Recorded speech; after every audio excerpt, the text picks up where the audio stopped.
6 de agosto de 1945, aqui em Hiroshima, era um dia claro como hoje. As pessoas estavam na rua, estavam nos seus ofícios, as crianças nas escolas. E uns 20 minutos antes, mais ou menos, começaram a ouvir o barulho dos aviões que se aproximavam. E a gente estava anteontem em Tóquio e foi interessante que passou um pequeno avião no centro da cidade e eu comecei a pensar naquele barulho, né, que o barulho do avião já era um prenúncio, era um anúncio de um bombardeio. Mas ninguém aqui em Hiroshima, como em Nagasaki 3 dias depois, esperava que a gente estaria num cenário de horror, na maior representação, na representação mais simbólica do que é a natureza humana, a estupidez humana, a barbárie. Aqui é a praça, a esplanada do memorial em homenagem às vítimas da Segunda Guerra Mundial, especificamente da bomba de Hiroshima. Memorial da Paz, do Fogo, o Memorial das Crianças e lá atrás o museu em memória às vítimas. E aí, após a gente visitar o museu, a gente começa a nos questionar. Aliás, é bom ressaltar que a curadoria, enfim, o povo japonês, de maneira geral, não explora a tragédia de Hiroshima, não transforma numa indústria. Muito pelo contrário, de forma muito sutil, que tudo o que aconteceu naquela manhã fatídica de 6 de agosto de 45 e as consequências após a bomba atômica, porque 140 mil pessoas foram assassinadas diretamente, foram queimadas, são cenas de horror. As consequências da radiação, elas perduraram e até hoje perduram, né? E causaram sequelas inimagináveis.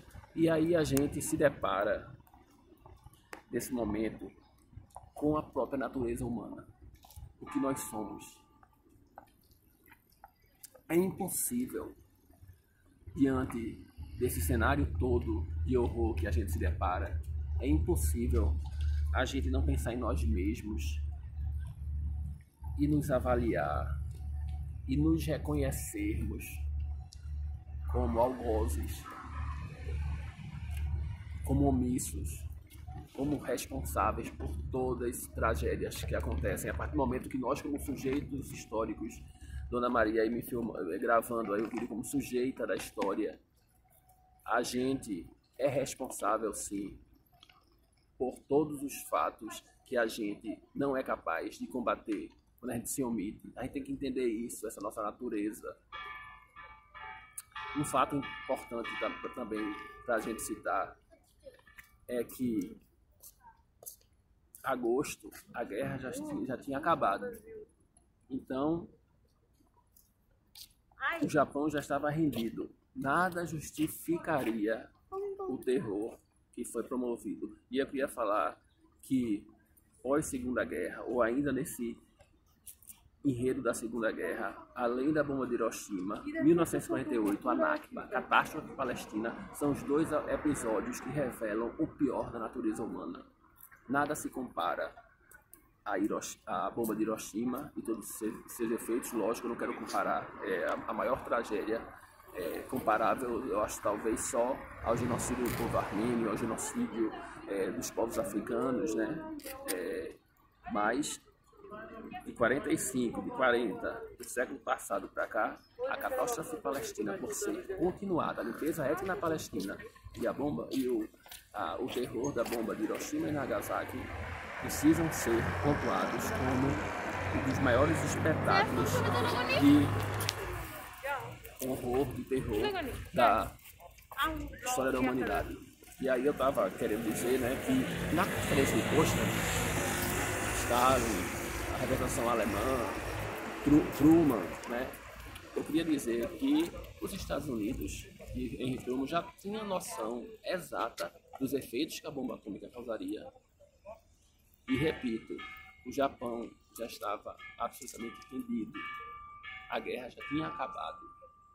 Então, não há justificativa para o que foi feito. E aí a gente queria aproveitar essa oportunidade aqui, diante desse Memorial da Paz, que clama, mesmo diante desse horror todo, o que se pede é paz no mundo. A gente queria dar uma oportunidade aqui, porque além de sujeitas da história, que a gente limita temporalmente, como pessoas cristãs, e eu falo específico para o nosso universo cristão, como pessoas cristãs, a gente é responsável pelos atos acontecidos em toda a história da humanidade. Ou seja, o que eu faço hoje, o que eu promovo de violência hoje, representa simbolicamente aquilo que naquela época um certo povo fez contra outro povo. Então, quem hoje promoveu o genocídio do povo de Yanomami no Brasil, quando o Petrol 22 sujou as mãos de sangue, também lançou a bomba atômica aqui em Hiroshima.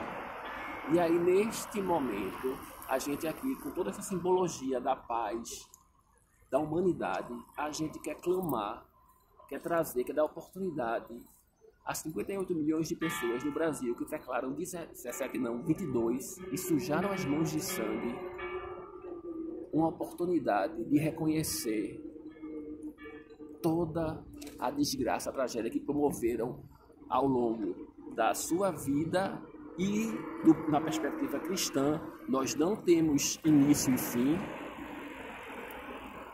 não é cronologia, é kairos, nós somos eternidade.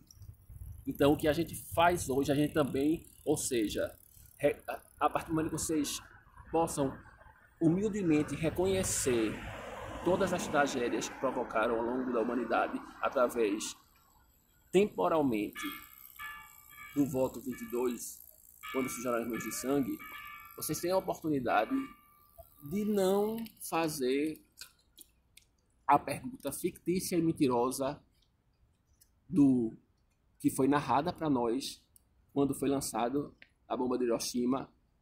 O piloto teria dito: meu Deus, o que fizemos? Mentira, fictícia, fake, narrada pelos Estados Unidos. Ele jamais disse isso. Ele disse pelo contrário, quando lançou a bomba: putz, que extraordinário, maravilhoso, ou chamou um palavrão assim. A oportunidade, sim, tem as pessoas lá no Brasil hoje de pensarem: meu Deus, o que nós fizemos quando lançamos a bomba de Hiroshima? É hora do arrependimento. É esse o clamor. Para finalizar, eu não podia deixar de, por ser brasileiro, né, e ter acesso a uma vasta obra de Vinícius de Moraes, de trazer à tona a Rosa de Hiroshima, tão bem executada pelos Secos e Molhados, em Mato Grosso. Lógico, com a licença poética, me permitam declamar a Rosa de Hiroshima. Pensem nas crianças mudas, telepáticas. Pensem nas crianças cegas, inexatas. Pensem nas mulheres rotas, alteradas. Pensem nas feridas como rosas pálidas. Mas, não se esqueçam da rosa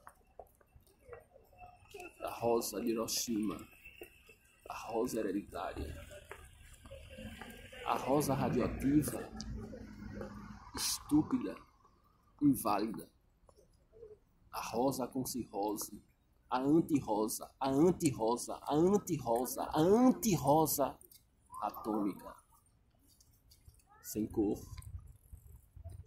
sem perfume, sem rosa, sem nada.